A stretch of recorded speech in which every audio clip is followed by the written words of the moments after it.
All right, welcome back, y'all. You know what time it is. It's the Cajun Libertarian Live. I am the host, the Cajun Libertarian. I'm your host, and y'all are my peoples. And so thank you very, very much for being here. You know who we have coming tonight. This man needs no introduction. And so as we say, let's bring him on. Mr. Hey, Larry what's Sharpe. Going on, brother? How are you? Man, I'm great. How are you? Doing good, doing good. I just got off my podcast about an hour ago, and now I'm back here with you. Look at that. That's awesome. Yeah, you're a very busy man. I had to go get something to eat. That's what I did. I went upstairs and I ate. That's all now right. I'm back in action. Back in action. Yeah. All gas, no brakes. I keep telling people that.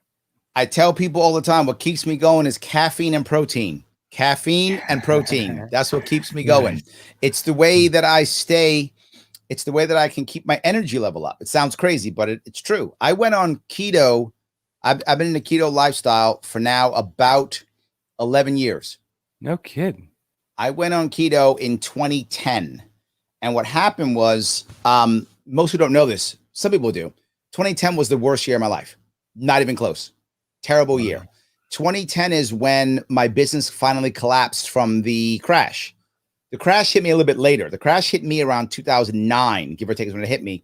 Wow. But I was an entrepreneur. I knew better. I was going to get past this. This can't last more than like 6 months, right? Right? Yeah, I was completely wrong. So I had to shut my office down. I had to fire my employees. I had to revamp my entire business. At the same time that was happening, my wife gave birth to our second daughter. And she was 18 days old, and she had to have open heart surgery, and she almost died. Oh my God. And at the same time that was happening, the same week, literally the same week, my mother was diagnosed with stage 4 cancer, lung cancer, all at the same time. It was horrible. It was the worst time of my life. I thought before that worst time was my father passed when I was a kid. That was the worst time. This beat that worse than anything I could have imagined.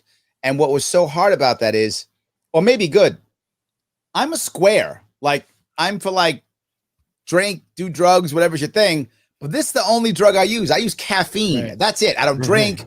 I don't do drugs. None of that stuff. I don't smoke weed. Nothing. It's not what I do.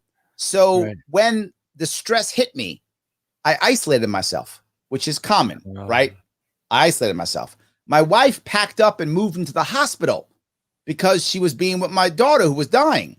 So I didn't have her. So my most loyal confidant was gone, doing what any mom would do. I'm not mad at her for that. She should have done that, and any mom would have done that. My daughter was literally having open heart surgery at 18 days old. I get it. At the same time, I had to be a single dad. I had a 6-year-old daughter, and I all of a sudden be a single dad all of a sudden. I was lost. I couldn't break down in front of her. She was 6. She couldn't get it. There's no way. I couldn't tell most of my friends because most of them were business associates. If they knew I was collapsing, well, then I can't build my business. I couldn't do that either. My mom was dying. I couldn't put this on her. She was literally dying.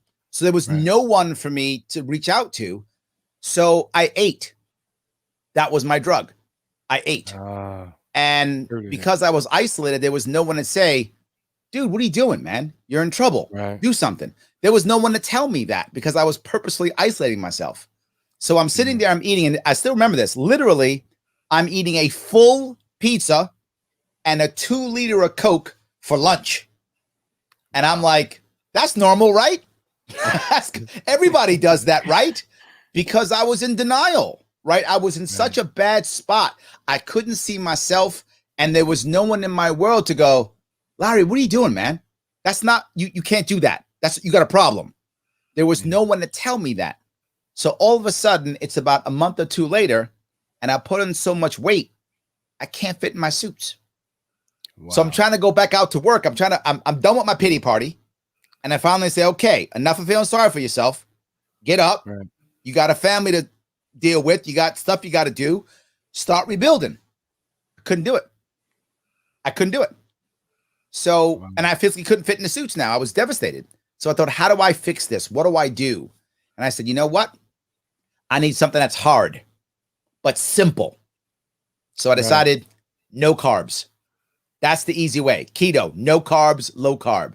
I don't got to count calories, just eat no carbs. And for about 2 months, I was a fanatic. And I mean a fanatic. I literally ate. And when I say literally, I mean literally. I had meat, eggs, coffee, water. That's it. Wow. That's all I ate. And in 2 months, I dropped 40 pounds. That's crazy. Because that's all. I was a fanatic. But you might say, well, wait a minute, Larry, was that healthy for you? Probably not. Right. But was it healthy for my brain? Yeah, it was. Right. Because I had lost control of everything. I couldn't save my family. I couldn't save my mother. I couldn't save my marriage. Because my marriage was falling apart too. Of course it was. Luckily, I'm still with my wife. We've been together 20 years. But I couldn't save any of that. Everything in my life was failing. My business was failing. Everything was failing. But you know what I could control? My diet. I'm going to control that. That's what I got. I was a fanatic. And when I controlled that, the funny part was controlling that gave me the realization that I can control other things in my life, that I could come back, that it could work, right? And when I was watching my weight fall off, I'm like, see, I can be successful. I'm not a loser. I'm not a failure. I could do this. So it was a way I just dealt with my brain to get myself back in action, right? Taking control of something versus having nothing. I had to control something in my life. And the only I could control was my diet. So I took that, right? Yeah. It's the Serenity Prayer, right? It's literally saying, what can I control? What can I not? Yeah. Know the difference. It's literally that. Yeah. I just made a tweet today talking about, I can't concern myself with what's going on overseas. I said, I can't control that. What I can control or what I can affect is the people being abused and the children being abused in my community. And so I'll be focused on that because I have control over that. I mean, that's awesome that you say that because I literally just tweeted that today. Yes. And the funny thing you find is when you do that, and this is why I'm so much about localism. You've hit it right on the nose, brother. Thank you. So often people say, well, you got to go to the top and change from the top down. You know how hard that is? That's virtually impossible. Right. I mean, I guess you could. But bottom up. And what happens is top down is almost always done via coercion or force or bribery. Almost always. But bottom up, people do it on their own. That's right. They copy you. They're going to look and go, this Cajun libertarian guy, he's got some stuff going on. Let's copy that guy. And then they start doing it. That's the goal. The amount of people who've gone on a keto diet because of me, huge. And I never tell people they should. I just do myself. And some people go, that'll work for me. And they jump on board. And some people go, nah, not for me. And they go someplace else. But I don't get mad either way. If you're healthy and happy, I'm good. Whatever that is in your way, if you're healthy and happy, I'm good. I'm not good if you're not healthy and happy. Then we got a problem. Let's try to fix that. But if you're healthy and happy, I'm good. But the next piece is what you're saying is other people will follow you. It's not that people don't like change. People don't like being changed. Right. There's a very big difference there. If I start ordering you and I go, hey, you better go do this. You go, I'm not doing that. That's right. Even if you like it. Yeah. I'm not doing that. But if I go, hey, here's my opinion on something. Here's what I think might be good for you if you want to try it. You go, oh, what's that? And you go try it. Yeah. It's the same thing. That's the biggest issue. And I think your point is a very good one. You become the example for others, right? One of the things I talk about constantly, the difference between Libertarian Party and any other group. I'll go movement, not party. The party and movement are two separate things. Right. Right. The movement can survive without the party. The party can't survive without the movement. However, Right. the movement is a whole lot stronger with the party than it is without it. That's But very good. you can be part of the movement, not be part of the party. They're not necessarily required. I focus on the party because I'm good at that, right? I'm good at that. I focus on what I'm good at. That's where I focus. Some people should just be in the movement. Some people should be in both, right? But the point I'm trying to bring up is, in any case, what makes us different is if you're super liberal, and you go, man, I'm super liberal. Okay, great. Good for you. Do you believe that it is the government's job to make the rest of the country and to make the rest of the society liberal? If you go, yeah, you're a Democrat. If you go, no, not at all. It's my job through my example, through my works, through my community to get people to believe they should be more liberal. You're a libertarian. Right. You go, well, I'm still conservative, Larry. Okay, great. Do you believe it is the government's job to force anybody to be conservative? You go, yeah, Republican. You go, no. No. People should be more conservative because of my example, because of my community, because of my works. And as you go, that's the right answer. I got to follow that guy. Libertarian. Yep. That's what makes us special. And you are literally saying that, my friend. Well done. Yeah. Thank you. I mean, that's just been on my heart a lot lately, especially since I started all this, and that phrase "bottom up" came up to me, and I was hearing people. I listen to a lot of people all day, a lot more informed than me, and they're talking about bottom up versus top down economics and policy and all of that, and I'm like, yeah, that makes perfect sense. That's exactly what I've been trying to do here. And in my intro video, it says grassroots, so bottom up from us. Top, like you said, it's going to be practically impossible to change things from the top down. Well, now to be clear, that doesn't mean that we shouldn't run, presidential candidates, and that we shouldn't run, these, governor candidates in big states. Of course we should, right? Of course we should. Right now, we got Jeff Hewitt running for governor in California, right? Yep. What does it mean? There's a difference, though, right? And I think I tried my best to do it in New York when I ran for governor in New York. When I ran for governor in New York, that was my time. I spent a year and a half I took out of my life. I did not work at all. I didn't take a paycheck. I just went a year and a half without work because this was a 24/7 campaign. If you're going to try to run in a state as big as mine, in a state as blue as mine, and to make any impact, that's a full-time job. And I did. Absolutely. I raised $500,000. I saw that. Built it. Yep. And I built out a massive team that was across the entire state. And we ran. When I was done, I lost, but I gained ballot access. Then the next year in 2019, I recrossed the state again. Why? Right. Because I had gained so much press and notoriety from my first run across the state that now I could go to the local people running and the press would come. Not because they were running, they didn't care about them, because the governor guy was coming. Right. Oh, that Larry Sharpe crazy guy, he's coming. So now I'd go out there and support others. And that's what the top of the ticket is supposed to do, in my view. That's the top of the ticket has the best opportunity for press, but the least opportunity for victory. The bottom of the ticket has the least opportunity for press, but the best opportunity for victory. So if I can take the top of the ticket and then give that press to the bottom of the ticket, they have both. Yeah. So what happened in 2019? Yes. Yep. Right. In 2019, we had 103 victories in New York State. So in 2019, we went from 2017, we had 0 libertarians in New York State. 2019, we had 103. That's what a change we had because of what I did. Top gave the bottom the press. The bottom doesn't get press. The top does. Take the press after you got it and give it to the bottom. Now they got a shot at winning. So now we won. Yes. That was awesome. And then New York State said, oh, wait a minute, Larry. Oh, no, that's not going to work. We said that you had ballot access because you got 50,000 votes. Yeah, we were kidding. What we meant was 130,000 votes every 2 years. Oh, you didn't do that? Sorry. You no longer have ballot access. Wow. They took it away from us. So now there's no such thing as libertarians anymore. So all libertarians that we had in New York State don't exist anymore. Yeah. So I've told people this all across the country now. that what we fight the most is ballot access, and that Republicans and Democrats will collude in court against the Libertarian Party.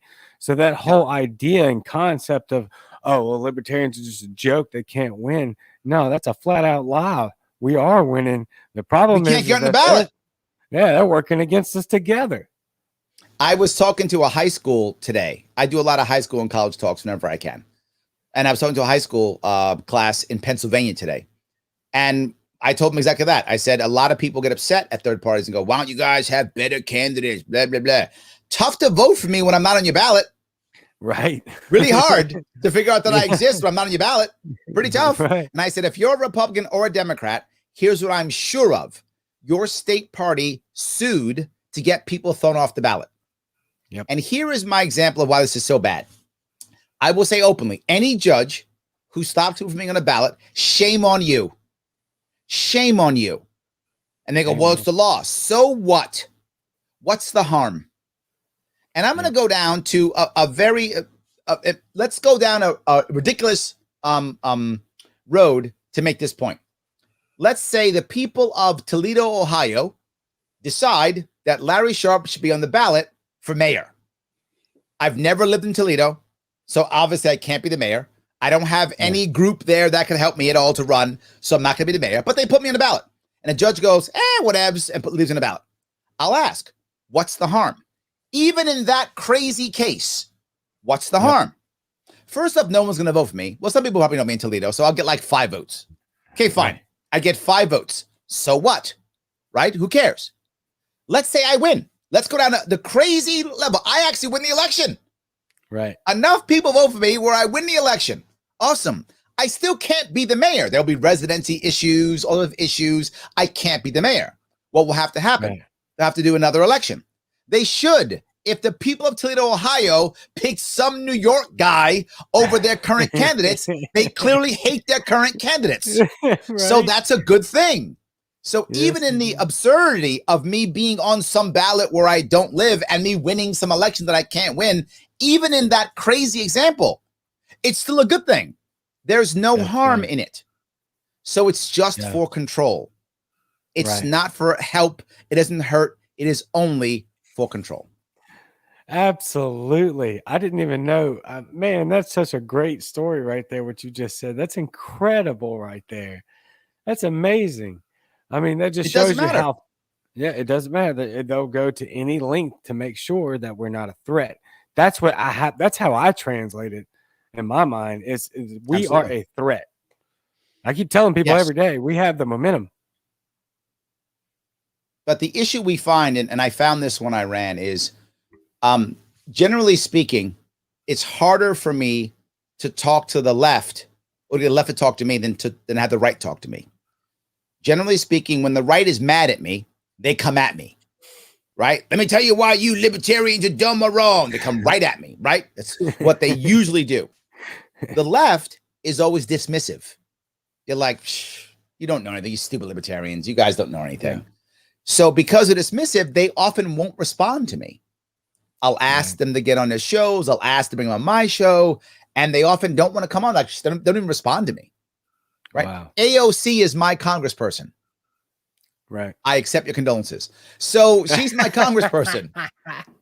And I can't get her to talk to me.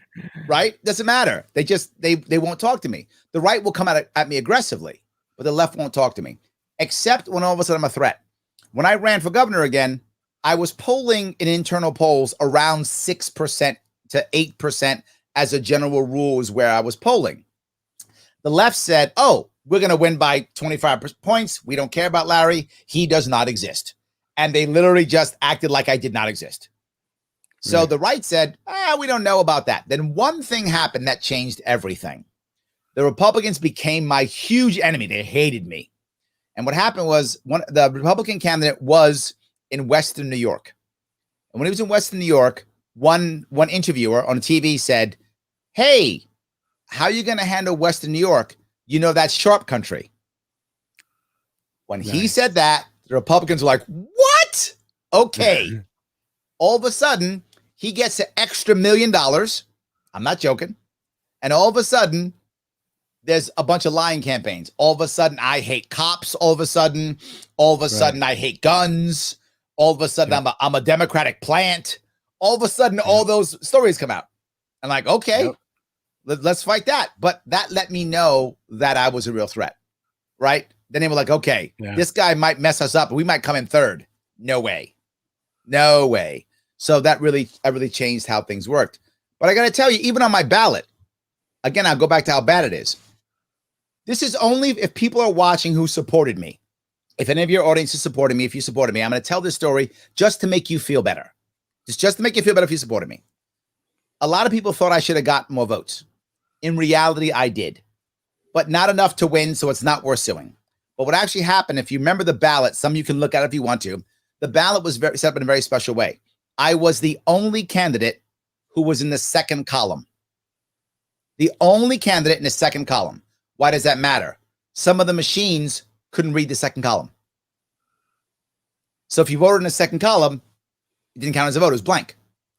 Right. There were literally over 100,000 blank votes for governor of New York. How many of those are mine? I don't know. But I'm still not done.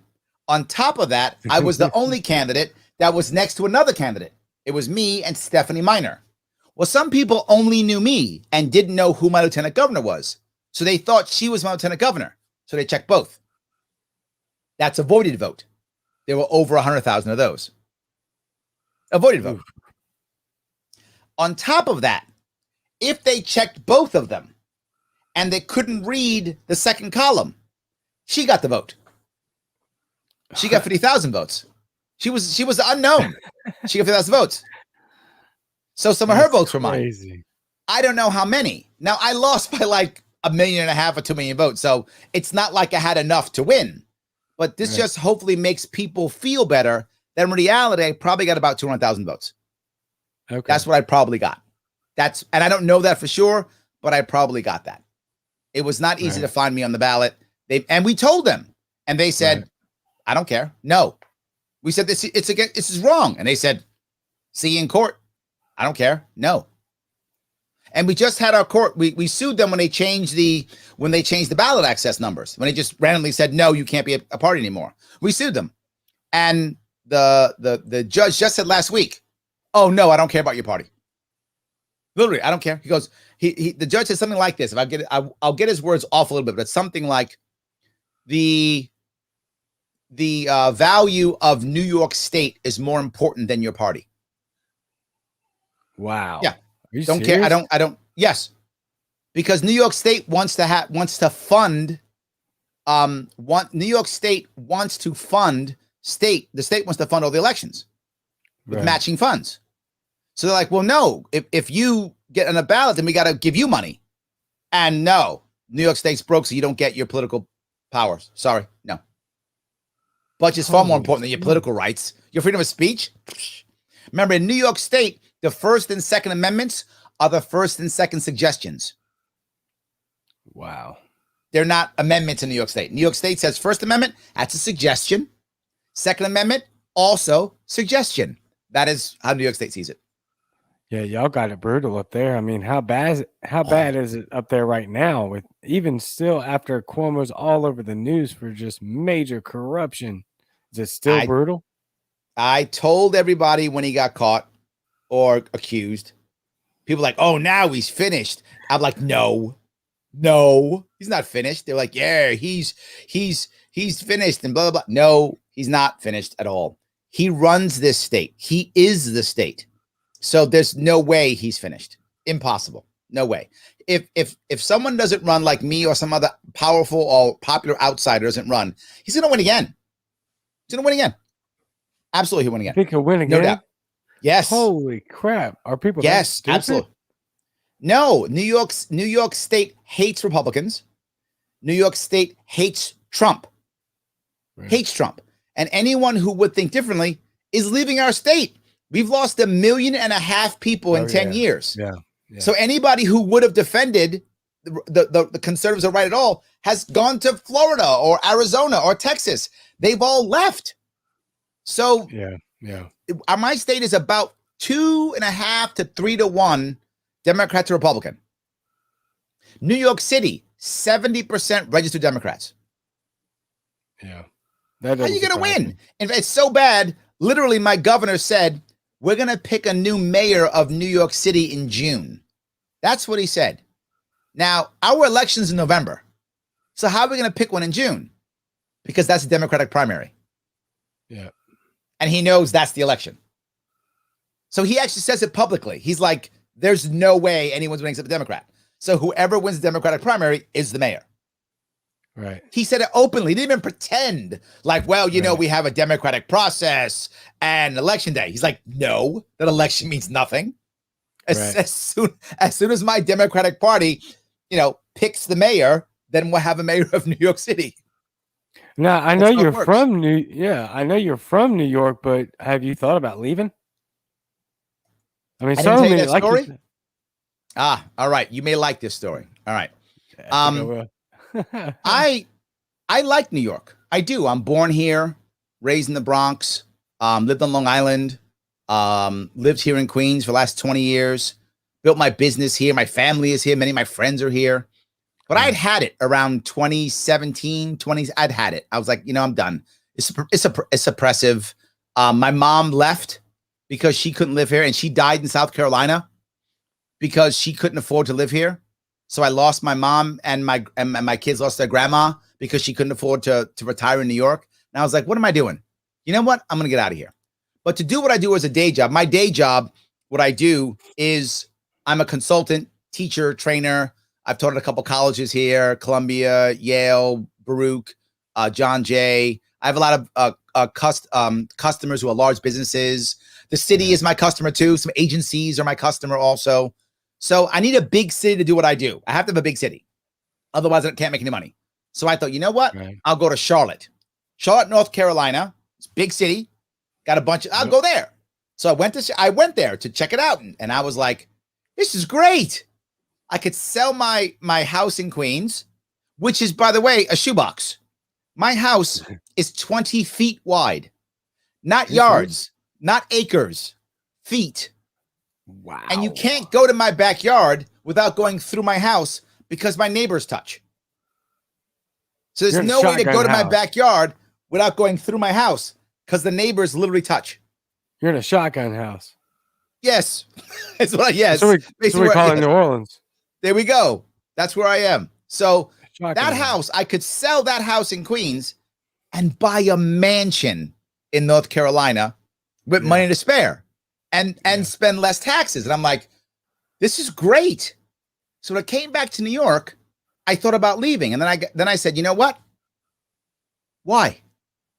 Why does my state suck? Why do I have to leave my state? Why do I have to leave my family, my friends? Why do I have to restart? Why? I don't want that. I don't want to have to reboot my life because my government sucks. Because the reality is my state doesn't suck. My state, if you're a New Yorker, you know what I'm talking about. New York is actually an amazing state. What do I mean by that? The state itself, if anything you would want, you can find in New York. You want to ski, you want to go to the beach, you want rivers, you want mountains, you want Broadway, you want classical music, you want Wall Street, you want Niagara Falls, you name it, New York's got it. It has everything you could imagine. We love our state. We're I'll say so diverse. We have 62 counties in New York State. One of our counties has 4,500 people. One has 2.3 million. That's the diversity of our state. It's amazing, right? Yeah. So what's wrong? Our government. Our government sucks. Our government is terrible. So you know what? I'm going to stay and I'm going to fix it. And that's when I decided to run for office. I decided to run for governor when I came back from North Carolina and said, what am I doing? Nope. Oh, wow. I'm going to give it a shot and I'm going to try to fix this thing. And you made huge waves doing working since then. Well, I thought, I didn't know if I could win, to be forward with you. I didn't know. But I thought it was possible in the beginning. Right. And I thought that maybe if I worked hard enough, my goal up front was if I could raise enough money early enough that I could make it a race to where it would be just me and Cuomo, and the Republican would kind of be lost in the back. That was my hope. That was completely unrealistic. But I didn't know that because I'd never run before. So I do what I always do. Find the right plan that seems to make sense. Charge that plan. It's the Marine in me, right? That's the plan. We're doing it. And I went forward and I thought it would work. What the things that hurt me, most of it was my newness, my naivete is not understanding things. First off, so many people told me they would support me, told me they'd write me big checks. Then when I said I'm running, they were like, oh, you're running as Libertarian? I went, yeah. So, oh, no, we thought you ran as a Republican and Democrat. Oh, we're not going to support you then. And they literally reneged on their support. So I'm like, but I'm here. I'm running. You probably should have told me that months ago. Not now that I'm in the field, right? I'm fighting the battle. You can't now not do it. And they did. They were like, sorry. So I lost a bunch of that. So that was a huge blow for me. But there were two other things that I didn't get. I thought, and again, my naivete, that if I got the nomination and ran a real campaign, that the press would follow me. Yeah. That's what I thought. If I ran a real campaign, if I built out a team, and I did, and I was raising money, I did, the press would follow me. No, they didn't care. So we actually asked them, why won't you follow me? They were very forward. Well, you don't buy ads. I said, what? So you don't buy ads. Oh, wow. Pay to play. Buy ads, they cover you. Don't buy ads, they don't cover you. I was like, I didn't realize I knew money was important, but I had no idea how important. Now I was like, wow, so that's how I get pressed, by buying ads. All right, now I know. And that killed me. But the best part is I let people in New York State know. So when people are running, the first thing we'll do is go to the local paper, buy ads. And this literally happens. And I mean, literally, if you're running for office and you go buy a series of ads, X weeks, the sales rep immediately then connects you with the political reporter. Yep. That's how you get the political reporter, by buying the ads. So then he covers you. You buy the ads. That's what happens. So I said, okay, but that's fine. I thought, no worries. It's okay because I'll be in the polls, right? Because look, again, I am a legal candidate. I've got my party's nomination. I'm raising money. They'll cover me in the polls. They wouldn't. So we called them up. Why aren't you covering me in the polls? You know what they said? You didn't buy ads. You didn't buy the poll. I'm not joking. You didn't buy the poll. That's incredible. They buy the poll, we'll put you in it. How much a poll cost? $40,000. I couldn't afford $40,000 for a Gallup poll or a Siena poll. No way I could afford that. I only raised $500,000. It's a tenth of my gone. How could I spend that money that's being donated to me by libertarians across the country on a $40,000 in a poll that might come back like garbage? Right. I couldn't ethically do it. I just couldn't do it. I was like, this is your money. If it was my money, I'd have done it. Right. I would have. And I started the campaign by writing myself a check for $10,000. Wrote myself a check for $10K. And well, because look, if I'm going to ask you for money, I got to put it in, right? I got to put it in. Yep. So I was like, I don't have a problem pointing my finger at people. I do it often. But I point the finger at myself first, always, before I pointed at you. So I pointed at me first, then I pointed at you. Never you first, always me first. So I'm going to say, hey, give me money, come support me. Well, I didn't write a check. That doesn't work for me. I wrote a check first. Right. Now I'm saying, give me money, right? Because I put my finger at me first. Now give me money. That's one of the reasons why I don't mind asking people for money, because I put my own money into it. Right. So now you give me some. I put it in. Now you. So that is why I couldn't drop the money on that. But man, was that a learning experience. It taught me so much about pay to play. And at the end, when they were attacking me, I didn't even get mad. I mean, I know some people in the comments are talking like, that's slander. It's not. It's the way the game is played. Right? If you're going to do what I'm doing, if you're going to play the candidate game, there are several things I tell people. If you want to be a candidate, number one, can you Build a team, meaning can you get at least 2 or 3 people around you who can support you? Well, I don't need to because stop. Please don't run. If you even think that way, please don't run. You're not helping. You're actually hurting because you're not helping someone who can run. You should not be running if you think that way. Go help somebody who is running so they can have a team. Can you raise money, either yours or someone else's or both? Well, no, I don't need money. Please stop. Don't run. You're wasting your time. You're making things worse. Go help somebody else. Just go help somebody else. They need your help. Go help someone who can run. Can you take a knife in your back from someone who's supposed to be your friend, a fellow libertarian? Can you then pull that knife out of your back and say, I think this is your property? Give it back to him. Can you do that? If you go, no, I can't, then don't run. Because here's what I promise you. If you run, you will absolutely be stabbed in the back by a libertarian. Guaranteed. That is going to happen. Don't think you're special. You're not. Someone's going to stab you in the back. And when they stab you in the back, you're still going to need them. You're still going to need them. Ooh. Our party is too small for us to fight each other. You still need them. So you pull out the knife and you give it back to them and say, I'm still your friend. 80-20 rule, brother. I'm still your friend. Help me out. Let's move this thing forward. Can you do that? If you can do that, then keep running. Can you get absolutely lied about by not just your enemies, but surely your enemies, blatantly lied about that? Right. And not take it personally? You can't? Don't do this.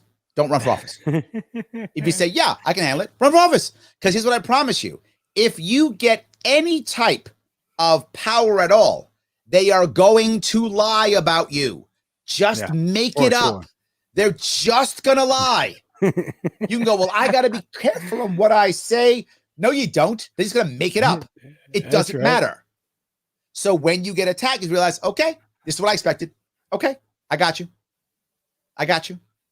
These are things you have to realize and think about if you want to run for office. If you can't take these things, you probably shouldn't run for office. But Larry, we need a ton of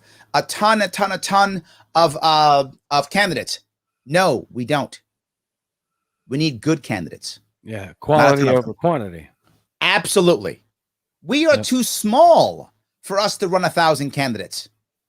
I would rather have, instead of 1,000 candidates averaging 1 or 2 people supporting them, I'd rather have 100 candidates with 10 people supporting them. What candidates require more than anything is support. Because when you're out there having all these things happen to you, when they're calling you names, stabbing you in the back, things are collapsing, you're making terrible mistakes because you don't know any better. I made tons of mistakes running. You make those mistakes. I need my team to go, Larry, we got you. It's okay. We got you. Yep. That was a mistake. We got you. We'll fix it. Come on, man. We got you. That keeps you going. That keeps you going. Think about it. How many times have you seen libertarian candidates peter out at the end? The last 3 months, 2 months, all of a sudden shut down and be like, it doesn't matter anymore. All the time. I literally was on Facebook Live on election day telling people, go and vote for me today. Right. I fought all the way to the end, but my rhetoric changed. If you remember, I talked earlier. At first, I thought maybe I had a chance of victory. I did. I thought I could maybe do this. But then I started realizing, wow, I have no shot at victory. I began realizing that maybe 6-8 months into the campaign. But at that point, I was thinking, I could come in second. I could do that. I could do second. That's possible. So my rhetoric began to change. I didn't lie. I didn't tell people, I'm going to win this thing. That's not what I said. What I started saying was, imagine if I come in even just second. I didn't say I couldn't win, but I said, imagine just second. Do you see what would happen in New York State if I just came in second? It would mean the Republicans would have actually lost in this state. That means in any state that's red or blue, gold can take over. Right. That's what it's saying. If your state's blue or red, it means gold can win. Imagine what that would do for every local candidate if that happens. That was my rhetoric. And it was working. People were getting it, liking it. Then after that, once I realized that, wow, I can't even get second. That's not even realistic anymore. And that was hard, right? I mean, imagine if you would. You are playing football. Fourth quarter. A minute left. You're down by 3 touchdowns. You got the ball now. Do you really want to even try? No. Yeah. But if you're a professional, what do? You throw that damn football. Yep. Yeah, you do. You get back out there and you throw that damn football. Even though you know you're a professional, right? Yeah. You run it one play at a time. You go out there.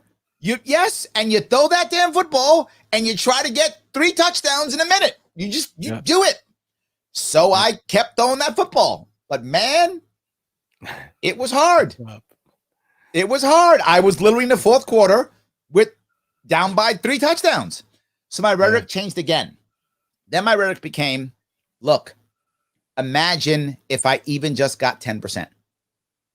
That's what I was talking about. If you watch my conversations at the end of the campaign, that's how I was talking. I didn't want to lie to my constituents, right? I didn't want to do that. I wanted to give them the power that it could actually work. And what I said was, imagine if I only got 10%. That means after this campaign, all of the ideas I talked about, the press will want to hear. They will see us as legitimate, and I can move the issues forward. And that was true. That's right. And that's what I was talking about. I was still giving people hope and a reason to vote Libertarian, even at the end. And that was my entire goal. But you moved the needle big time, right? Didn't you say that there were, I can't remember, 103? Yes, and the next year we got 103 Libertarians. Yes, we became more legitimate. There's no question we became more legitimate. But something even more important, in my view, there are 62 counties in New York. When I began, we had about 16 local affiliates. Now we have over 30. So almost half of our state, almost half of our state actually has an affiliate in it, which for us is a huge deal. Most states in this union don't have over half of the counties with affiliates. Right? Now we do. Not just that, we only had 7,000 registered Libertarians in the entire state. And I got about 200,000 votes. So I had a bunch of Democrats, Republicans voting for me. That's right. So I've proven that both sides will vote for me. So that was good too. But more importantly, we tripled the number of registered Libertarians. We went from 7,000 to about 20 some odd thousand now. So we tripled the number of Libertarians that are registered Libertarians. So we made impact. That's true. I wish I'd won, but we did make impact, which is good. And I think go ahead. That's working from the bottom up. I mean, that's textbook groundwork, grassroots, bottom up success and win. And that's what got me into this, was the fact that I just got sick and tired of hearing that we can't win. And I just started looking all over the place. And I'm like, no, everybody's just looking at us like a joke on the federal level, but we're winning everywhere in the country. And what you're laying out right now is that success story is the reason I got into this, exactly, because it's a lie. We are winning. Your work is proving that. It is. Locally, we are winning. That's absolutely true. You see it all over the place. It is happening. So we just have to be able to realize one thing, particularly at the top of the ticket. Politics is a popularity contest. We have to really get that. It's a popularity contest. Local level, not always. Often, but not always, right? Local level, it can be other things, right? But still popular, but it can be. But at the top of the ticket, it's almost always popularity contest. You know, Trump was president for many reasons. And you could take out one reason and he could still become president, except for one. There's one thing, if you pull out, he's not president. And that is The Apprentice. Oh, he was popular because of The Apprentice. Popular. Yes, you're exactly right. Right? His popularity in The Apprentice, well, that's not the only reason why he's president. I'm being clear. There are a multitude of reasons why he was president, right? But if you pulled out any other one of those pieces, he still could have been president. Right. You pull out The Apprentice, no way. Right. He doesn't win the primary. Right.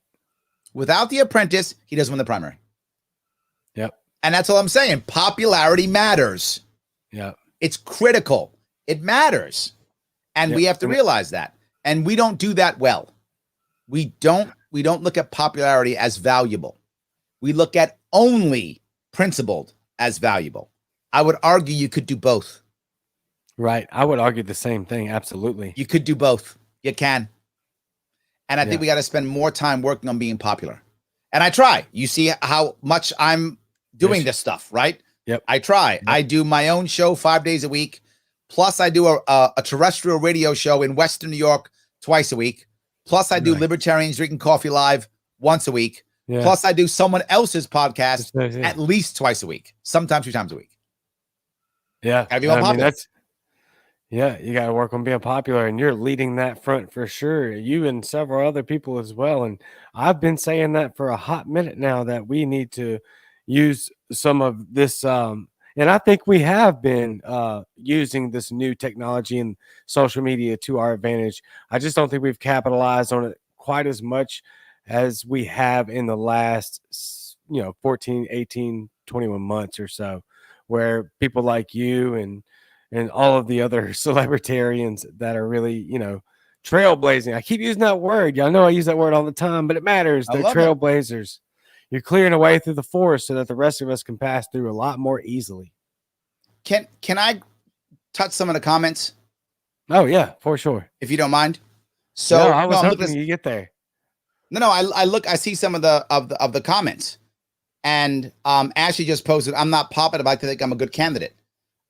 First off, yes, you are a good candidate, Ashley. Yes, that's number one. You are. So there's no question about that.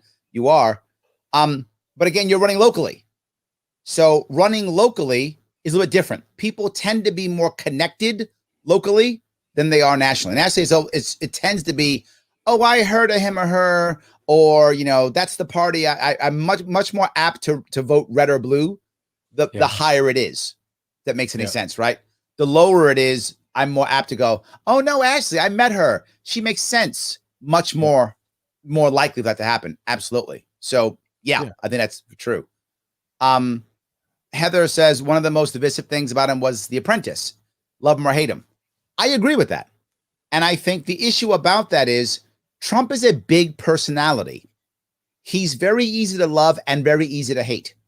Big personalities are very easy to have a deep emotional connection to, negative or positive. The people who hate Trump, oh my God, they hate Trump. Like, they hate him. The people who love him, my God, they love him. It's very easy when you're a big personality like him to have one or the other. Yeah. If you notice Biden doesn't have that. Right. So Democrats who like Biden are like, yeah, he's whatever. They don't love him or hate him. Now they are visceral with Harris. Visceral. Yeah, very much so. Democrats either love her and think she is, God's gift to the party, or they hate her. Oh my God, they hate her. Same thing. She's got a big personality, similar to Trump in that personality thing. But Biden's hard to love and hard to hate. If you think about it, the right has tried to paint Biden as a bad guy. It doesn't work, so they've stopped. Yeah. Now they paint him as being incompetent or being old. They paint him in a way like that because that's actually easier to believe. Yeah. Right? Because Biden is very good at projecting empathy. That's his skill set. Trump's skill set is projecting power, projecting strength. Mm-hmm. Trump projects strength very well, but struggles projecting empathy. Biden's the opposite. Biden projects empathy very well, but struggles to present strength or power. They're opposites. I like that. Remember, I've always go ahead. I was gonna say I've always compared Trump and Obama together, as far as them two being messianic figures to their parties, which is why I tie government I label government as the new religion. Really, I think Obama and Trump set those standards that they are like literally messianic figureheads to their parties. Yes, and remember, they're both outsiders. So that's true, right? That fits the mold of the outsider coming in, right? Now, don't get me wrong. Obama wasn't really an outsider, but I think in 2008, most Americans believed he was. Yep. Right? Clearly, it was not true. But I think the projection he did was effective. I mean, he won twice. So he projected effectively to make people believe he was the outsider when he really wasn't, right? But he projected it well. People thought, oh, this guy's different. He's an outsider. Great. And the Republicans, the America has been looking for an outsider for like 20 years. And no one's figured this out, right? I mean, for years looking for outsider. Right. I mean, we elected Clinton. He was playing a saxophone on late night TV. We got that guy. Right. And then Clinton said, take Gore. Al Gore was so boring, I wanted to vomit. So compared to that, it still is true. So compared to that, Bush was actually a little bit exciting, right? Compared to Gore. And so the Republicans said, and the Democrats said, okay, so we got to get an establishment guy. So we'll give super exciting John Kerry. The only man on the planet more boring than Gore. That's who they got. And for the first time, Bush actually beat Kerry in popular vote. That's how bad Kerry was. I actually voted for Bush. There we go. So after that, you know what's funny? After that, now we move on and we're still looking for a rebel. So who's the rebel we see? Obama. The Republicans put up the most boring guy, John McCain. And the Democrats thought, no, Hillary Clinton to do it because she's a rebel. Oh, my God. She's the poster child for establishment. So they put establishment. Who won? The outsider, Obama. I mean, the relative outsider. Excuse me. The relative outsider. He won. But now, what do Republicans feel? Oh, we'll go even harder. And who they bring up? Romney. The only guy more boring than McCain. They did exactly what the Democrats did 8 years earlier. They just copied this time. They're like, we'll be more boring than you, right? So they did that. And then in 2016, if the Democratic Party wasn't so broken internally, Bernie would have won the nomination. Yeah. Because Bernie was the Democratic outsider yet again.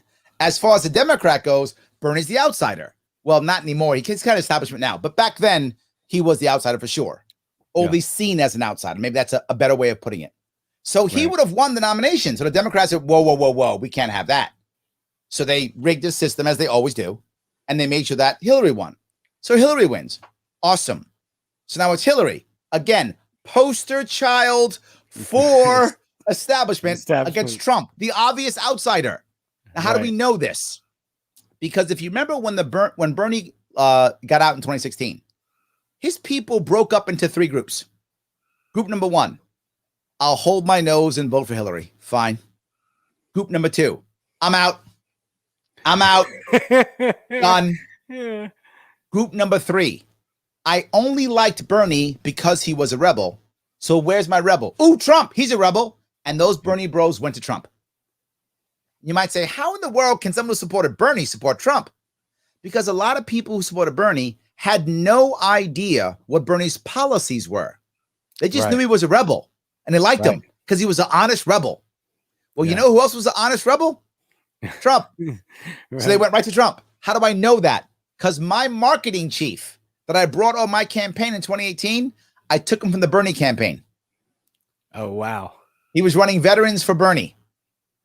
And he came over to my team because he saw me as a rebel. Right. Does that make sense? In New York, he saw me as a rebel. Perfect. Yeah. These are people who were just looking for rebels. That's all they wanted. And we were just looking for one. It's beautiful. And then what happened is once we got the rebel in Trump, he was scary. Mm-hmm. When we finally got a real rebel, which was Trump, right? Obama was supposedly the rebel, but he really wasn't, right? Right. He was a safe rebel if he even was one. Right. Trump was actually scary. And Americans got scared. Yeah. And you found, and I found this in with a lot of people. Like I live in New York City. Most of my friends are Democrats. And most people think, well, Democrats, they're far left. They're not. Most Democrats are not. What most Democrats want is status quo. Yeah. That's what most Democrats want. They want status quo. Trump is not status quo. They were like, nope, it's not going to work. But I knew a guy, and it's more than once. I know a guy. And it's good. I think you'll enjoy this story. Buddy of mine was a complete and total Hillary supporter in 2016. to the point where he wore a "I'm with her" sticker, not sticker, a pin every day. Nice. Had a picture of her in his office. Gave her thousands of dollars in campaign contributions. Went to her events like he was all in on Hillary, right? Right. So he didn't like Trump. He liked Hillary. Voted for Hillary. Obviously, Hillary lost. Now 2020 comes. You know what he tells me? He goes, "I'm scared of Bernie." He says, "Larry," and this is before they picked the nominee being Biden. He said, "If they pick Bernie, I'm voting Trump." That's what he said. Why did he say that? Because he was voting for Hillary because he didn't care about policy. He's a successful guy who can afford to write checks of thousands of dollars to candidates. All he wants is status quo. And he saw Hillary as status quo. Now, Bernie, he was so afraid of that he would rather vote for Trump because he saw Trump as less scary than Bernie. Yep. A lot of Democrats are that way. They just want status quo. It's working for me. Can we just leave it this way? And most of Americans are like, no, this sucks. I'm not happy with status quo. I want things to change. A lot of Democrats are like, no, status quo's good. Let's just keep it this way. So I think when Biden came, Democrats are like, oh, we get to go back to what it was like. Yeah. Ooh. And that's why they were so happy about Biden, because they thought they can go back to what it was like. What they didn't realize is there's a big problem here.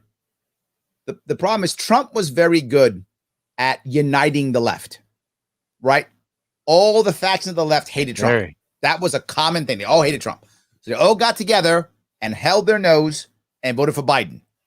He was the uniter, right? Supposedly. Right. Well, now he won.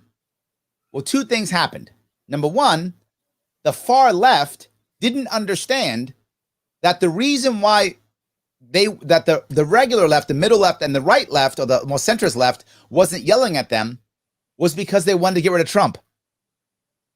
The far left said, oh, you guys love us now, so we can now be super far left and you'll all support us. And they're like, that's not what we said. No, we didn't say that. Right. Not at all.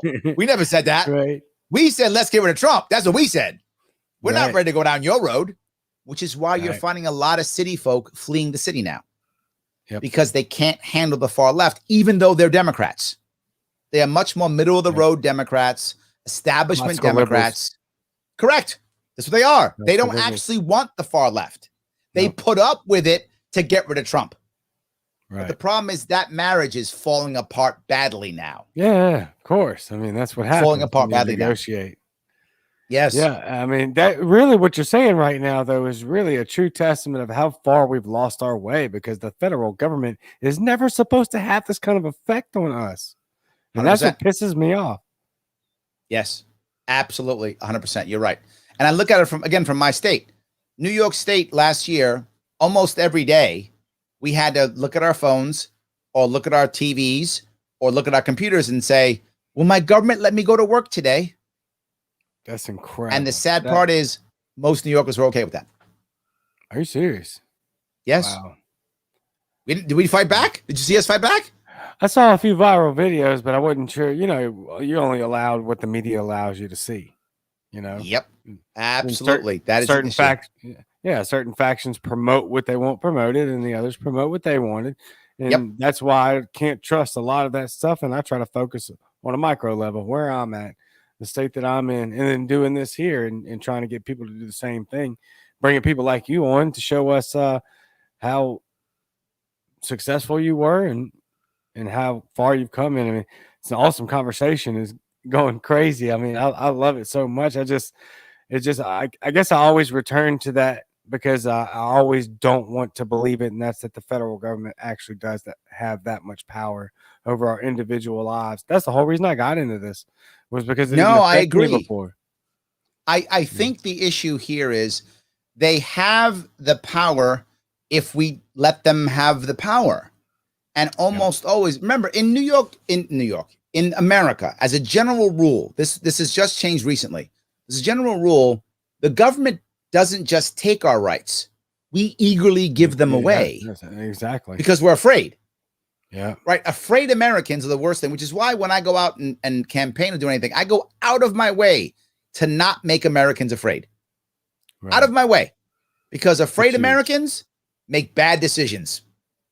Yeah. That's where we get gun laws. That's where we get the war on terror. That's where we get the war on drugs. That's where we get the war on poverty. Everything. Patriot Act is because of afraid Americans. Yes. Hate That's what it. it's about. I'm afraid. Take all my rights. Yes. But because we've done it so much recently, New York State has now just taken rights.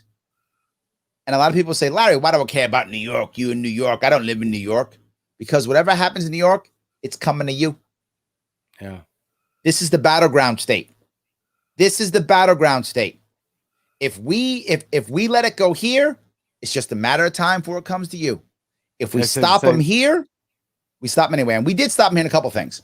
We stopped our governor from shutting down religious organizations. No churches, synagogues, temples. You cannot do it. We stopped him. He tried shutting down all of those. So we did stop him there. And that's because New York. We stopped him there. We got something. We got something. Yeah, well that's what I've always heard is New York State and California, how they go, the rest of the country goes. Eventually. And so, yes. You know, it's just, but we may have some good news. It's possible. And the reason is, if you look at trends, right? I've been saying this for a while. The country has been going left for a long time, but heavily in the last 10 years or 12 years or so. And most of that was because of the most recent crashes that happened, 2001, 2008, 2008. 2009 crash was really bad. And there was no real recovery except inside cities. In fact, since 2009, about 80% of all new jobs have come out of 20 U.S. cities. So people have to move to cities for chances of opportunity. Youth have to do it. Old people do it and move to cities. When you move to a city, you become more left. You do. Because cities are more transient. Cities have more diverse cultures. They don't have clear cultural rules or norms. So what are we doing? We ask for a referee. Who's that referee? Government. We beg for government to referee us. That's what happens.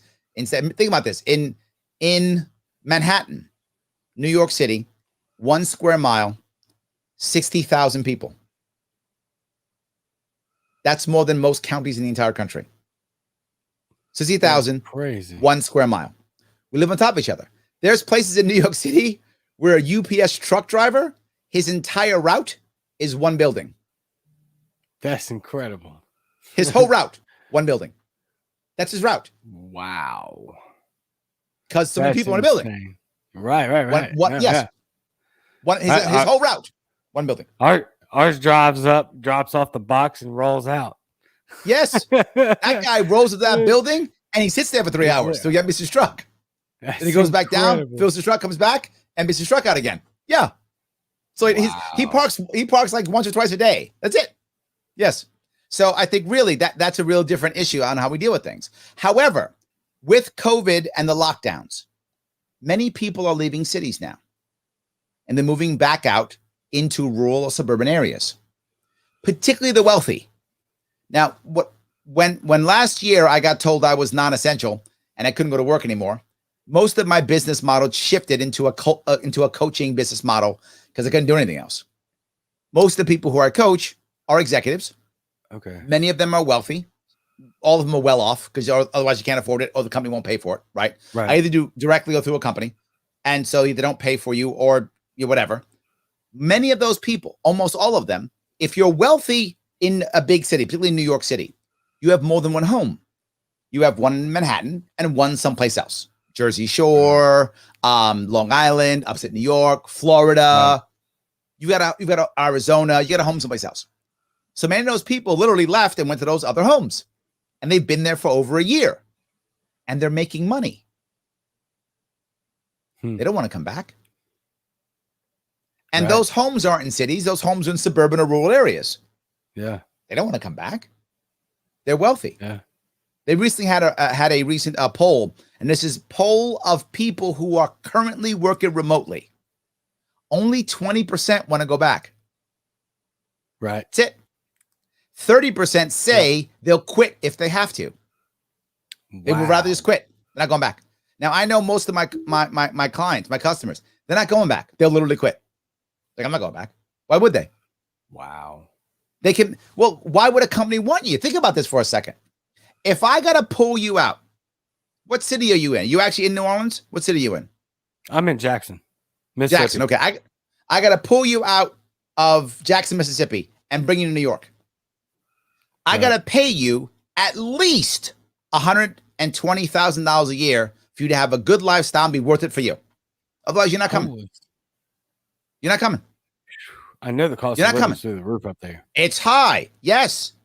In Upper West Side, where I'll tell you something about that in a second. There's people who pay $6,000, $7,000, $8,000, $10,000 a month in rent.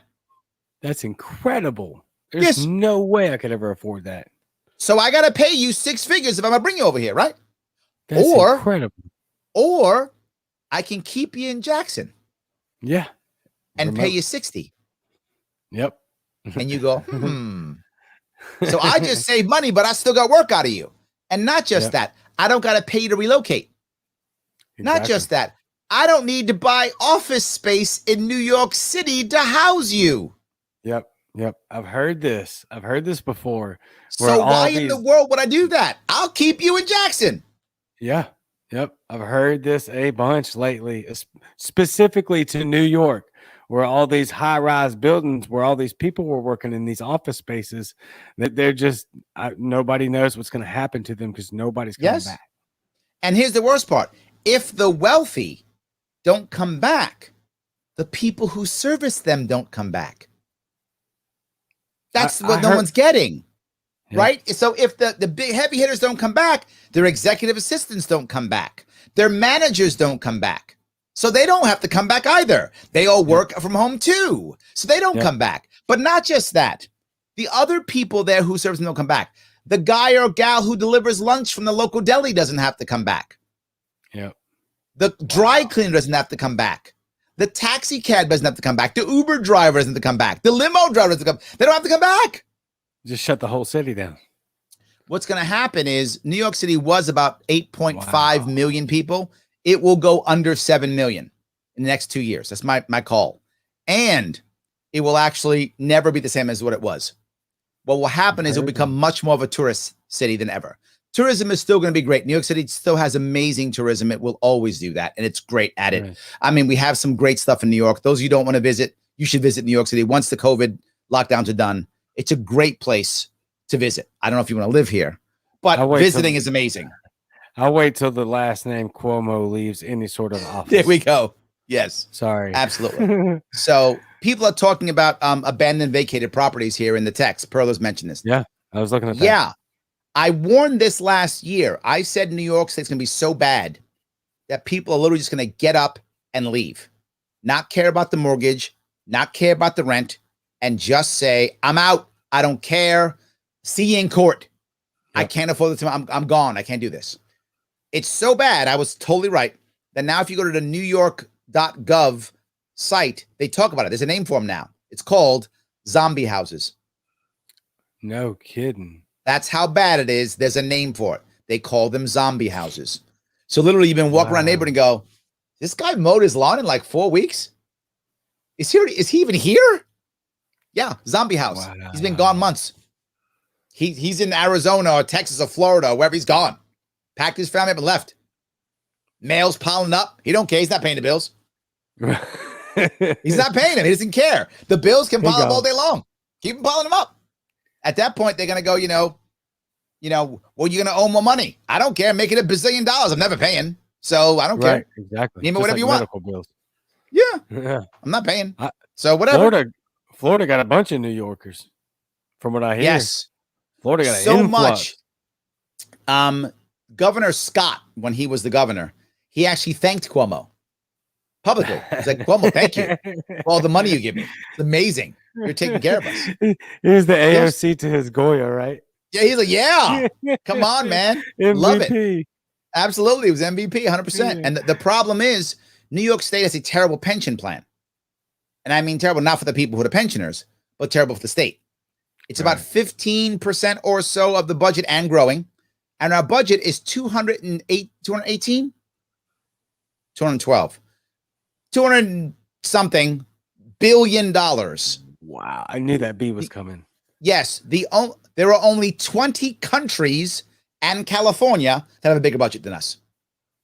20 countries right, and California have a bigger budget than us. That's it. Is that necessary? Here's the worst part. No, of course not. Yeah, and here's the proof. Sure.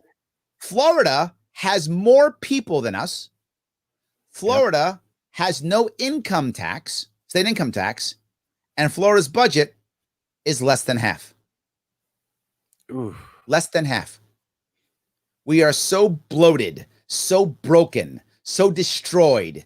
It's embarrassing. And here's the worst part. We have people who are getting $300,000 a year in pensions. So New York State's paying the taxes to give them $300,000 a year. They live in Arizona, they live in Florida, they're spending all that money there.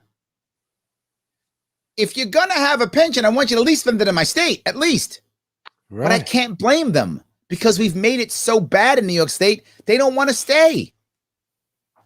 I get it. I'm not mad at them.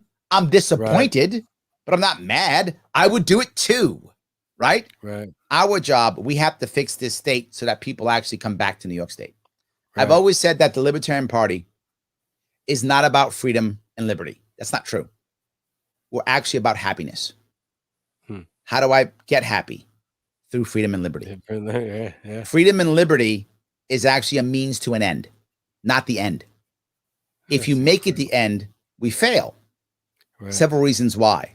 One, no one understands what freedom and liberty actually is. Number one, they know happiness. And number two, some people don't want to be free. There's a lie that we tell ourselves, Libertarian Party. Everybody wants freedom. No, it's just not true. Some people don't want to be free, and that's okay. Just don't force me to not be free. It's really okay, right? Yeah. I'm good. If you're in a spot in your life where you think you shouldn't be free, hey, man, if that makes you happy, I'm good. Go not be free. Go do what someone else is telling you to do. Go follow someone else's orders because that's what you think you need to be in your life right now. Go, man.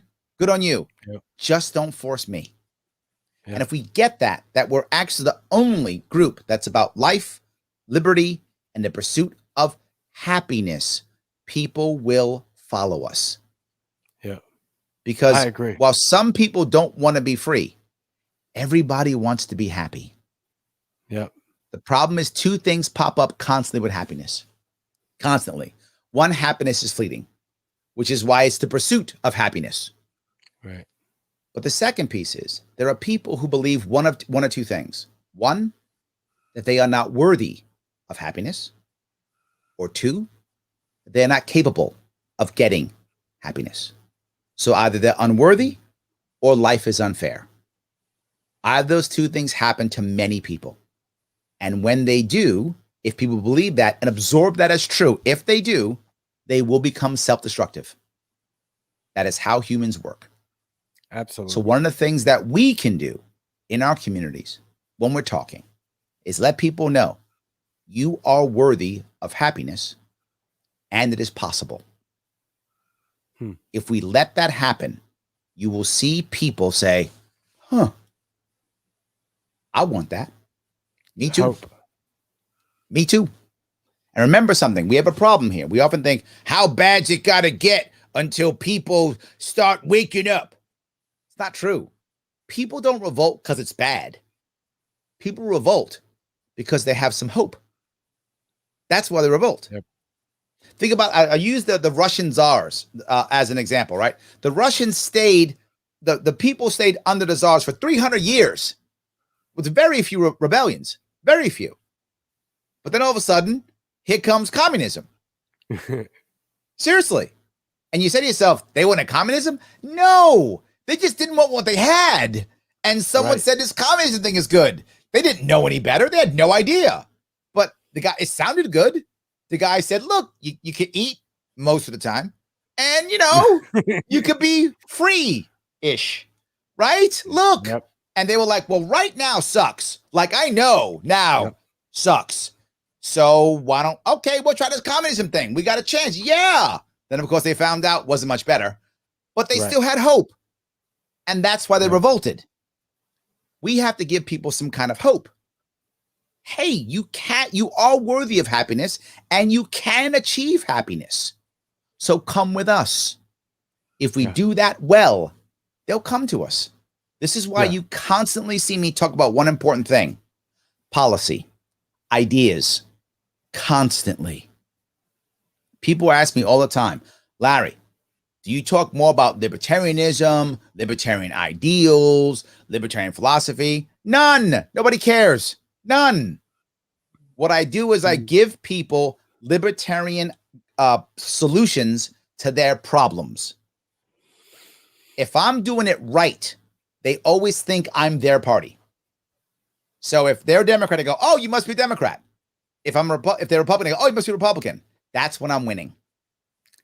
Because then when I tell them I'm libertarian, they go, oh, what's that? Now I talk about it. I don't tell people about libertarian philosophy or issues or nothing until they want to hear it. Yeah. So if I give them libertarian solutions for their problems, they hear me. Yeah, you're meeting people where they at. Yes. Oh, you stole my thunder. Yes. That's exactly right. I love it. No, it's good. You're right. Correct. Right. A story I told when I was at California Libertarian Party raising money for them last weekend.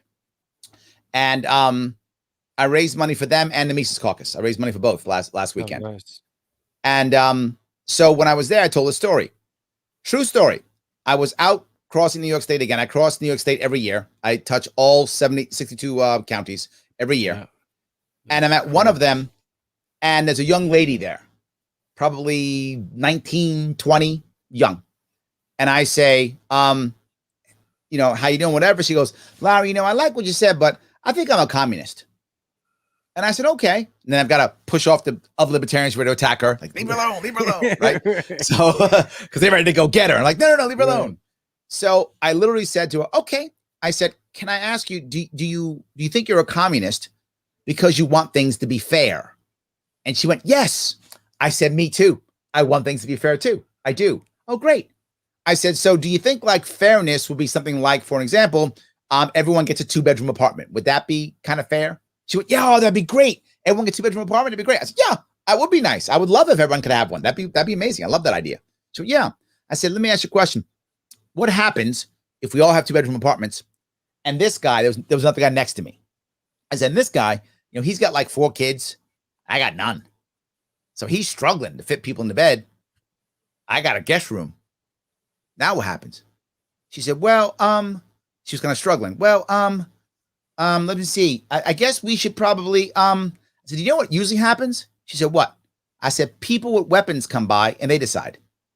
Usually it's men with guns, but it could be just people with weapons. It could be machetes, but usually men with guns. That's the norm. And they decide. And if I don't like it, if I don't like the decision, well, then either I go to the hospital, the morgue, or jail. I go to one of those 3 if I don't like the decision. That's what happens. She went, oh, I don't like that. I'm like, yeah, me either. That's terrible. I said, so I think socialism probably could work. Communism maybe, if you're okay with consistent amounts, massive amounts of state-sponsored violence. She said, oh, I don't like that. I said, me either. Me either. She said, well, maybe I'm not a communist. I said, me either. That was the conversation. That was it. Nice. I was meeting her where she was. Exactly. And I wasn't talking about libertarian this, libertarian that, liberty this, liberty that. All I did was go, are you sure that you want to go there? What I usually do when I talk to the left, and I spend a lot of time talking to the left. Why? Because many people are talking to the right. It's common. Many of us talk to the right. I go out of my way to talk to the left. Whenever I can get someone on the left on my show, whenever I can go on their show, I always talk to the left whenever I can. Most of the time when libertarians go talk to the left, they get their butt kicked. Almost every time. It's embarrassing how we do in front of the left. The left destroys us constantly. And what's the reason why? Because we fall down their trap, their holes, and we talk to them so rarely, we don't know how they think. Right. I talk to them all the time.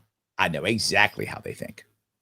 And here's what most of them don't know. If you ask the average person who is a ardent socialists or ardent communists, most of them, not all, but most of them don't really understand that what it really means is prison. They don't get that. Nope. So I actually had a was it Marxist? No, he was a communist on my show once. Maybe I was on his show. I actually forgot. Young, another youngster, probably 20 years old, 19 youngster.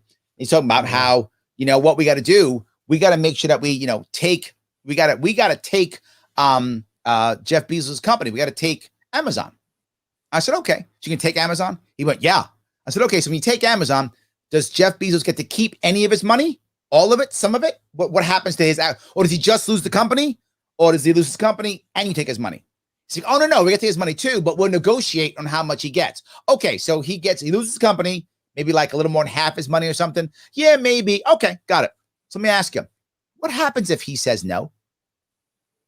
That's always my thing for love. What happens if someone says no? Right. I get where you're going with it, but what happens when someone says no? He goes, no, he'll have to.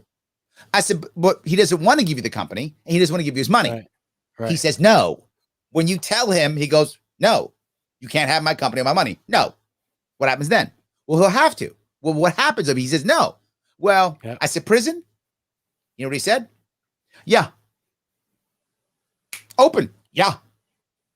I said, okay. I said, so when you put him in prison, at least half of his executive team is not going to be happy that you put him in prison, right? At least half. Right. So they're either going to just want to leave, or they're going to want to, start a competitor, or they're going to want to leave the country. He said, oh, no, they can't. I said, they can't. He said, no, they can't. I said, but what if they want to go? No, they can't. We'll make them stay. I said, oh, well, so that they don't want to go prison? He went, yeah. Okay, so you put him all in prison. Got it. Now, why did I walk down that road? Most libertarians would have fought him. I didn't. Do you know why? I'm not going to change his mind. But all of the audience who watched were like, huh. Everything he says ends in prison. Yeah. Yeah, right. Yeah. Everything he says ends in prison. So the person who's happy with prison is never going to become libertarian anyway. So I'm fine if I don't turn that person. No worries. But remember, there's a lot of people who just like the sound and the emotion and the feeling of socialism and communism. They don't get what it really is. Yeah. So when I walk them down that road and they actually go, yeah, prison, you watch people go, I didn't mean that. Like, I like the free stuff part. That part I like. I don't like the prison part. That's a bad part. And I show them, you can get the free stuff. You can. And prison, like they come together, right? You can get the free stuff, but you got to take the prison part too. Yeah. Like they're not separate. They're not. If you're okay with the prison part, if you like the prison part, you're a socialist. All good. You like the prison part. I don't like the prison part. Right. Now, what gets me is the fact that a lot of these people don't understand that the same measure you use against people is going to be used against you. I just don't understand that. How do you think like, oh, I'm different? Like, we'll just go stick the dogs on them. I'm not covered in meat myself. I don't smell like a fresh hot dog. Yeah. Like, what's wrong with what? That's my biggest that's what I try to break through is like, you do realize the things that you ask government to do, as soon as somebody that you don't like or doesn't like you gets that power, then they just do that to you. It's just, oh, well, no, we won't do it that way. Oh, all right. Well, prison. No, I'm totally with you. Right. So when I think I'm speaking to someone who's more left, I will always about policies that will help the poor or help the working poor, help the middle class. Whenever I'm talking to someone I think from the right, I talk about how it will not infringe anyone's rights or be voluntary. Right? I speak about those pieces. And then all of a sudden you start saying, oh, okay. That seems to make sense. Okay, I like it. And then they come to me. The reality of it is most people aren't going to come to us with one conversation. They just aren't. Right. And I know what I do, right? My world, my part in this in this party, in this movement, I'm the recruiter. That's what I do. That's awesome. And I don't bring you libertarians, right? I was in the Marine Corps. They don't bring you Marines. They bring you civilians and you turn them into Marines. Yeah. I was a So corpsman. I'm bringing you people. And when I bring you people, I'm bringing people who aren't libertarians. There are people who are like, I don't like my thing. And Larry said something that made sense. So I'm always asking libertarians, don't be so mean. Instead, say, thank you, Larry. So we'll take it from here. Right? We got you now. Thank you, Larry. Go get some more. We got these. And then we'll turn them into libertarians slowly. We'll get them down that rabbit hole. We'll start showing them some stuff, having some conversations back and forth. And now we'll have more libertarians. Sadly, so many libertarians are so angry at the new people because they don't know enough or don't do enough or aren't hardcore enough. It turns them off because we become mean sometimes. And the idea is, well, we can't, get rid of our principles. You can. I'm just saying don't be a jerk about it. That's all. Just don't be a jerk about it. I remember, I never forget this story. I think I was in Manhattan or maybe Queens, one of the local parties here, one of the county parties. This is probably 2013, 14. It was early on in my time with the party. I joined the party in 2012.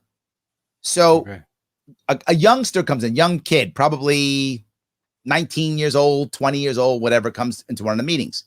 And he goes, yeah, I was thinking about you libertarians, but I just got to say something.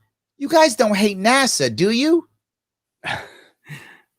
And immediately he was attacked.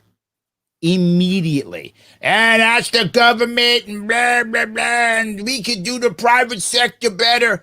And he left. He never came back. Yeah. The answer actually would have been, you know what? Let's talk about NASA later. What brought you here? Yeah. That's it. You don't got to agree that NASA's good or bad. You just, what brought you here? Well, I'm here because I'm mad at taxes. Awesome. Let's talk about taxes. Right. Let's do that. Let's meet you where you are. You don't like taxes? Me neither. Let's talk about taxes. That's what we should have done. We didn't. We lost him. Probably forever. We need less of that anger and more of that, what do you care about? If any of the people watching have ever seen me at an event, very often I'll work the room before I go up and talk about something. And I'll literally ask people, what brought you here today? And that's what I'll talk about. I will make my presentation based upon what I heard in the audience. What brought you here today? I'm mad because of childcare. All right. Childcare is on my list.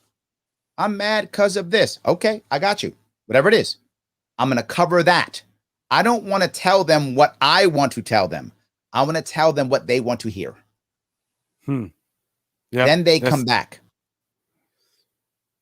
Yep. And I think that's so important in today's culture. And I just had this conversation with somebody else. And today I had it. I think a lot of the issues with a lot of libertarians and a lot of libertarian podcasts, I can't sit through because they are far more extraordinarily informative than mine and much more educational, but wow, nobody wants to hear it. It's not attaching to anybody's emotions. It's 2021. If you want to give a message, you have to grab people's heartstrings, period. Yep. And even the reverse effect. I'll circle back, Saki, to what we were talking about earlier. Jerry Jones is known for saying, doesn't matter. Good press, bad press, it's all good press. Just have their name talking about you. No, I'm with you. I mean, if you see what I do on my show, right? I mean, I'm promoting it right here, right? Oh, yes. It's called The Sharpe Way. I didn't even put liberty in the title. Right. I didn't put liberty even in the title. Just put my name in the title. That's it. That's all I did. My name in the title, that's all. That's all I did. If you notice, I almost never have libertarians on my show. Almost never. Because my goal, go ahead. You have the candidates that run still though, right? That's not Sharpe Way though. I have 3 separate brands. Okay. Yes.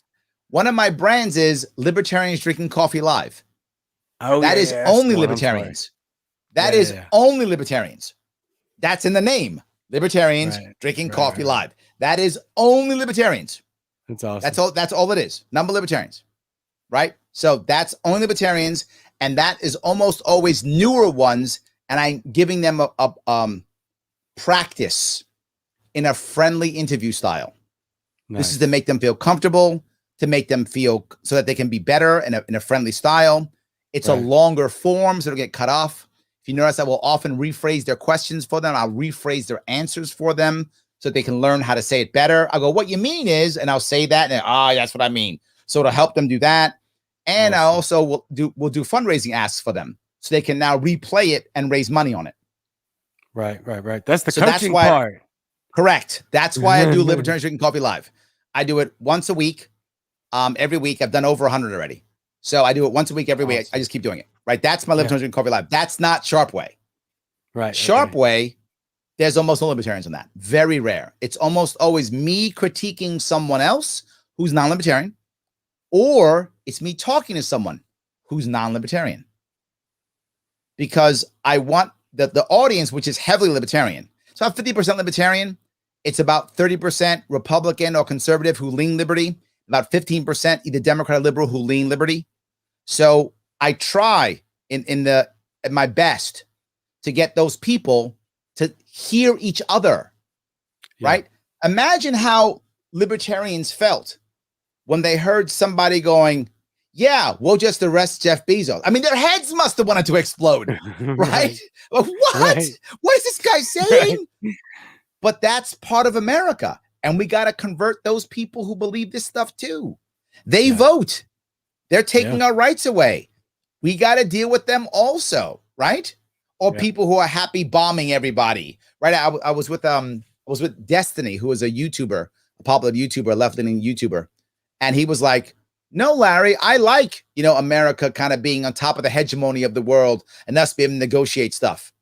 I mean, a libertarian goes, "What?" Right? Their head explodes, right? You mean you actually openly support the military-industrial complex and us dominating the rest of the world? He's like, "Yes, yes." But I want libertarians to see that and to know that and say, yeah, okay, we have work to do. We have work to do. We've got to get those guys to not think that. That's right. Exactly. No, I love that because part of it's being a master communicator. And I think that's so crucial. And I think a lot of people pass over that concept of being a master communicator, being somebody that's like, you're giving a conference speech at Yale or something. No, master communicator means that I can take some information that's extraordinarily complicated and I can explain it to where a 6-year-old can understand it. That's being a master communicator and being able to relate that information to their souls, to their emotions, tied into their intellect, their conscious, their soul, to where they're thinking about it when they leave your conversation. I would add another piece, and you do this very well. You do it while being you, by being authentic. Thank you. Right? This is something that you want to be authentic also. I mean, I cross a lot of I'm clearly a city boy. I speak like a city boy. I speak fast. I do all the stuff. I'm a city boy. You never see me go upstate and, put a straw hat on and go, howdy. I don't do that because it's not me. That's a blatant lie. Right? So I would much rather still be me. Just show them respect. Right. That's it. Show them respect. And they'll be like, oh, you're a city slicker, but you respect me not being a city slicker. Yes. Yep. And if you respect me and let me go live in the city, I'll leave you alone out here. Life is good. Yeah. And hopefully we'll come visit each other. That'd be nice. Right. That's what I would like. I love it because, it's confirmation bias for me because my whole methodology and my preaching is be nice. You catch more flies with honey. I like to, instead of coming in hot in the comment section, when somebody says something outlandish, like what you're talking about, and they all get jumped all over, I lead off with a question. How about, well, I don't know that I fully understand where you're coming from. So would you please explain? And there we go. I may have just interpreted it wrong. Right. And all I needed was a better breakdown. I'm like, okay, well, I see what you're saying now. Well, let's talk about it. Or it was that ridiculously absurd, but that's okay. Yes. Let's talk about it. Well, the other issue is I love you saying this because if you get why they think the way they think, you'll also then get what their end game is. Yep. And you can then agree on the end game. Right. So if someone says the example I give all the time, I'll be in a room with a bunch of libertarians and I'll say, how many people here are against universal health care? All the hands go up. And I go, no, you're not against universal health care. You're against the mandate. Right. That's what you're against. If I had a plan that would give everybody health care without a mandate, without force, without any extra taxation, would you be against it? They go, no. Exactly. You're not against universal health care. Don't let them play that game. You're against the mandate. There's a difference. So if someone goes, you're against universal health care, your response is, yeah, because here's the reason. Now you've just proven that to them in their own heads that you're a bad person. Yep. The response is, look, I want better and more accessible healthcare for everybody. Don't you? Yeah, I do. Great. We're on the same page, man. We both want better quality and more accessibility to healthcare for every American, right? Yeah. All right. How do we get there? In fact, if you actually were to say, if you had done that and then go, the government's not doing that good of a job, they would go, you're right. It's terrible. They would actually agree with you. If you first got them to understand what's the goal that you agree upon, then you might go, okay, so how do we fix that? And of course, they'll go, more money, because they don't know any better, right? So they'll go, if we just give the government more money, then it'll magically be great. They'll just say that. But that's okay. Now you're having conversation. Yeah. If you said, what if we made like a multi-tiered piece where maybe you had a private sector and a public sector? Now they start going, oh, yeah, that might work. We're talking about privatization. Right. And this is a guy that a minute ago would have been like, you hate healthcare. You want old people to die. Now he's like, well, let's talk about this. What's this private thing look like? Tell me what this private thing looks like. Oh, it looks like that. Huh. Okay. Having conversation. I say all the time, I don't want to debate. I don't want to argue. I want hundreds of conversations. That's how we change the world. Hundreds of conversations. One person at a time. Absolutely. Yes. I love or that. You getting dozens and hundreds. That's what I want. Oh, yeah. I want you getting thousands. I appreciate That's what that. I want. I want you getting thousands. Absolutely. I still do my thing day to day though, but I have an advantageous job because I get to meet new people every day. And so, and to bring it even down on a micro level to where a conversation that I don't almost have to try, but I do try to have every day with one new person is I will find a segue into the very simple thing. And I say it all the time. And that's, oh, well, you know why that sucks? That's because the government is too much involved. And you can win 100% of the time because it doesn't take far to travel the rabbit hole to show you like, well, look how much they're taking out of your paycheck. What could you do with instead of paying this X amount? You know, you don't even have to usually go that George far. Floyd. I did it with George Floyd. Really? Yep. I said, George Floyd is dead today. Now he's dead. And the reason is not because a cop put his knee on his neck. That's not the reason why he's dead. The reasons why he's dead, because the government. What do you mean, war on drugs? No. Lockdowns. George Floyd had a job for the lockdowns. He had a job. Yeah. Lockdowns happened, unemployed. If he had a job, he wouldn't have been there. He'd been someplace else, probably at work. He'd be alive now. Right. Government's the reason why he's dead. If we wouldn't have locked down George Floyd, and people say, well, he's a drug addict. Maybe because he just got laid off. I don't know that, but maybe. What if he had a job? Tough to be high on fentanyl when you're working. Tough. Right. I mean, you could do it, but I mean, it's hard, right? It's hard, right? And being much easier just go to work. Yeah. Yeah. And being a drug addict doesn't warrant a death sentence either. You know? Correct. But if you're talking to a left or the right, they don't want to hear that. Yeah. Right. If you're talking to the left, they just want to call the cop evil. If you're talking to the right, they just want to say he's a bad, terrible person. That's all they want to do. Right. That's the issue. But if you call it that it's the government's lockdowns, they both go, huh, wait a minute. You didn't take the left or right side that I expect you to take. Right. Now you have a conversation. They may disagree with you. They may disagree with you. But now there's a conversation versus which side are you on? I don't want to be on a side because now you don't talk to me. If I say the cops are evil or George Floyd's an idiot, then I'm conversation over. Yep. Yeah, it's shut down. I don't want that. Walls of pride are up. Yes. And now we can have a conversation. And that's all I want. So, anyway, brother, it's getting late here in New York City. I'm an old man. Anything you want to cover before we wrap this up?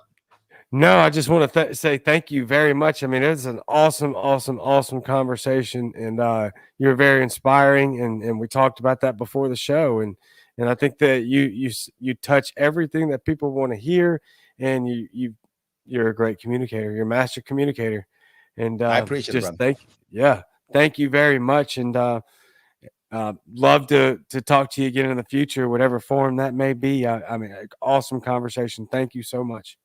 I appreciate it, brother. Yeah. Talk to you soon, man. Thank you. All right, guys. Have a good night. Awesome show, y'all. Absolutely incredible. You knew it would be. I knew it would be. Just phenomenal, super inspiring. There's no secret, there's no doubt as to why this man has gotten to the place that he's gotten to in the amount of time that he's gotten to. And I can't wait to talk to him again real soon. And can't wait to talk to y'all again real soon. I'll see you Friday, the same Cajun time, same Cajun channel. You know the spill. And I love y'all very much. Comments are still rolling in like crazy. This has been we're looking at an hour 41 minutes now, and everybody's still here. Comments rolling in. I guess it was an awesome show, but you didn't ask him about seafood. You're right, but I didn't. And so Jacob says this was fantastic. Yeah, I just let the conversation roll. I did forget about the seafood because the conversation was so excellent. So anyway, I love y'all. See y'all Friday. Same Cajun time, same Cajun channel. Talk to you soon.